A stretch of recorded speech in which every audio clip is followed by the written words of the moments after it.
Friends, video start చేసే ముందు ఈ వీడియోను లైక్ చేయండి. అదేవిధంగా జెన్యూన్ అండ్ లేటెస్ట్ వీడియోస్ కోసం మన ఛానల్ని సబ్స్క్రైబ్ చేయండి. అదేవిధంగా బెల్ ఐకాన్ ట్యాప్ చేయండి.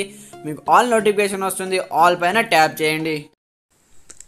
Hi friends, welcome back to our channel. So friends, మనకు రైతు బంధుకు సంబంధించి లేటెస్ట్ అప్డేట్ అవడం జరిగిందనమాట. 5 ఎకరాలకే కట్ ఆఫ్ అంటూ ఇక్కడ హెడ్లైన్ చూసుకోవచ్చు అనమాట. సో చాలామంది రైతులు ఆశలు పెట్టుకున్నారు 10 ఎకరాల వరకు రైతు బంధు ఇవ్వాలని.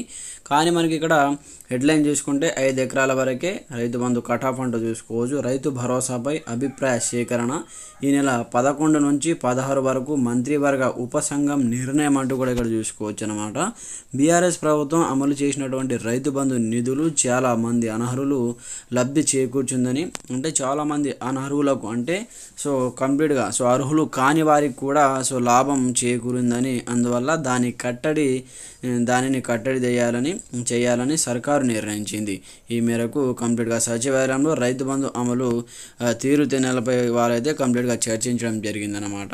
అయితే అర్హులు కానటువంటి వాళ్ళు కూడా సో బీఆర్ఎస్ ప్రభుత్వం ఉన్నప్పుడు రైతు బంధు డబ్బులు సో వాళ్ళ అకౌంట్లో పడ్డాయని, సో వాటిని కంప్లీట్గా కట్టడి చేయాలని సర్కార్ అయితే నిర్ణయిస్తున్నట్టు ఇక్కడైతే అప్డేట్ చూసుకోవచ్చు. అయితే మనకు కంప్లీట్గా దానిపైన చర్చించడంతో పాటు రైతు భరోసా విధి విధానాలపై మంత్రివర్గ ఉపసంఘం అయితే చర్చించింది. ఇదే అంశంపై చర్చించడానికి ఈ నెల 16న మరోసారి భేటీ కావాలని నిర్ణయించిందనమాట. రైతు భరోసాపై రైతుల నుంచి అభిప్రాయాలను సేకరించాలని ఉపసంఘం అయితే నిర్ణయించింది. ఈ నెల 11 నుంచి 16వ తేదీ వరకు అన్ని జిల్లాల్లో రైతుల అభిప్రాయాలను తీసుకోనుంది. రోజుకు 3 సమావేశాల చొప్పున జిల్లా మంత్రుల ఆధ్వర్యంలో రైతులతో భేటీ కానుంది. 5 ఎకరాలకే రైతు భరోసా కటాఫ్ పెట్టాలనే అంశంపై అధికారులతో చర్చించినట్టు తెలిసింది.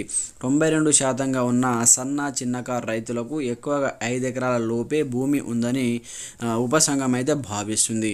అయితే గత ప్రభుత్వంలో రైతు బంధు నిధులను చేయడంలో 26,000 కోట్లు దుర్వినియోగానికి గురి అయినట్లు ఉపసంఘానికి వ్యవసాయ అధికారులు నివేదికనిచ్చారు. ఈ క్రమంలో ఇప్పటికే రైతుల నుంచి సేకరించిన అభిప్రాయాలను సబ్ కమిటీకి అందజేశారు. రాష్ట్రంలో సాగు భూమి లెక్కలను అధికారులు మంత్రివర్గానికి అందించినట్లు తెలిసింది.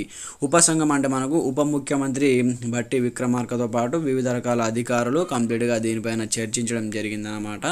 అయితే మనకు ఈ నెల 11వ తేదీ నుంచి 16వ తేదీ వరకు దీనిపైన విధి విధానాలు ఖరారు చేసి కంప్లీట్గా రైతుల నుంచి వారి యొక్క నిర్ణయాలను సేకరించి కంప్లీట్గా ఎన్ని ఎకరాల వరకు ఇస్తే బాగుంటుందని చర్చ అయితే చేయడం జరిగిందనమాట. ఈ నెల 16వ తేదీన మనకు మరొకసారి భేటీ కావాలని నిర్ణయం అయితే తీసుకోవడం జరిగింది. అయితే 16 వరకు అన్ని జిల్లాల్లో రైతులకు అభిప్రాయాలను తీసుకొనుందంటూ చూసుకోవచ్చు అనమాట. ఈ నెల 11 నుంచి 16వ తేదీ వరకు అన్ని జిల్లాలో ఉన్నటువంటి రైతుల యొక్క అభిప్రాయాలను సేకరించడం జరుగుతుంది. దాని తర్వాత ఎన్ని ఎకరాలకు మనకు ఇవ్వాలి అనే దానిపైన కంప్లీట్ వాళ్ళది నిర్ణయం తీసుకోవడం జరుగుతుందన్నమాట. ఎక్కువగా 92% సన్నకారు చిన్నకారు రైతులకు సంబంధించి 5 ఎకరాల లోపు ఉన్నటువంటి వాళ్ళే ఎక్కువగా ఉన్నారంటూ కూడా ఇక్కడ చూసుకోవచ్చు అనమాట. మొత్తానికైతే 5 ఎకరాల వరకే కట్ ఆఫ్ విధించేటటువంటి అవకాశం అయితే కనిపిస్తుంది.